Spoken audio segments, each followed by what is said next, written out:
Kopi dulu, Lur. Kalau kita lihat rekaman terbaru yang dirilis oleh Islamic Revolutionary Guard Corps atau IRGC, ini bukan sekadar pamer kekuatan biasa. Ini pesan keras ke dunia bahwa sistem pertahanan Iran itu masih utuh, tersembunyi, dan siap tempur kapan saja. Bayangin, Lur, di bawah tanah, jauh dari jangkauan satelit biasa, mereka simpan sistem pertahanan udara, rudal, bahkan stok interceptor dalam jumlah besar. Dan yang paling menarik, yang ditampilkan itu termasuk sistem Khordad 15, satu andalan Iran buat ngelawan ancaman udara modern. Nah, sekarang kita bahas pelan-pelan. Kenapa ini penting banget? Pertama, konsep kota rudal bawah tanah ini bukan hal baru buat Iran. Sejak puluhan tahun lalu, mereka sudah bangun jaringan terowongan kompleks buat nyimpen senjata dan personel militer. Bahkan, pembangunan fasilitas seperti ini sudah dimulai sejak era 80-an dan terus berkembang sampai sekarang. Artinya apa? Ini bukan proyek dadakan, tapi strategi jangka panjang. Dan sekarang fasilitas-fasilitas ini bukan cuma buat rudal balistik, tapi juga buat sistem pertahanan udara, drone, bahkan kapal sepat. Dalam beberapa laporan, Iran bahkan punya banyak missile city yang tersebar di berbagai wilayah, baik di pesisir maupun di dalam daratan.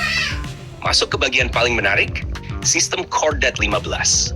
Ini adalah sistem rudal permukaan ke udara buatan lokal Iran yang dirancang buat ngelawan pesawat tempur, drone, bahkan target stealth. Dalam latihan militer, sistem ini sudah pernah dipakai buat menghancurkan target udara dalam simulasi tempur nyata. Kalau diterjemahkan ke bahasa sederhana, ini semacam tameng langit versi Iran. Dan yang bikin ngeri, sistem ini sekarang disimpan di bawah tanah. Jadi bukan cuma kuat, tapi juga sulit dihancurkan. Kenapa? Karena kalau musuh mau menyerang, mereka nggak tahu posisi pastinya. Bahkan kalau tahu, harus nembus bunker dalam tanah dulu. Dan itu bukan perkara gampang. Nah, sekarang kita masuk ke analisis yang lebih dalam. Kenapa Iran sengaja nunjukin rekaman ini? Jawabannya, deterrence alias efek gentar.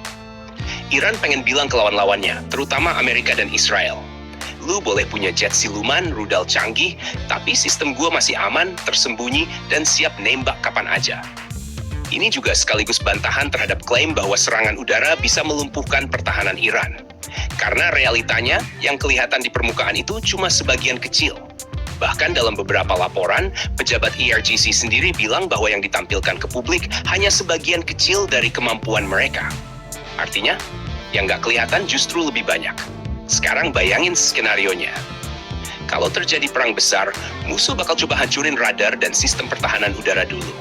Tapi kalau semua itu tersembunyi di bawah tanah dan bisa keluar secara mobile, maka serangan awal musuh bisa gagal total. Dan disitulah kekuatan Iran. Mereka nggak cuma mengandalkan teknologi, tapi juga strategi bertahan dan menyembunyikan kekuatan. Selain itu, penyimpanan interceptor dalam jumlah besar juga penting.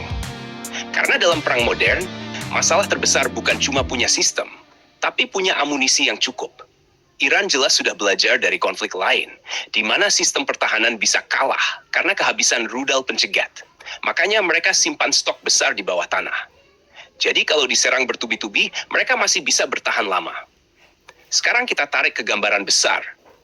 Langkah Iran ini menunjukkan bahwa mereka siap untuk perang jangka panjang, bukan sekadar konflik cepat. Dan ini juga jadi peringatan bahwa menghancurkan Iran itu gak semudah yang dibayangkan. Karena yang terlihat di permukaan hanyalah kulitnya saja, sementara otaknya ada di bawah tanah. Dan selama jaringan bawah tanah ini masih aktif, Iran masih punya kartu kuat di medan perang. Nah, Lur, menurut kalian gimana? Apakah sistem bawah tanah seperti ini benar-benar bikin Iran lebih sulit dikalahkan, atau justru tetap bisa ditembus teknologi modern? Jangan lupa subscribe, like, dan komen di ngopi. Shake!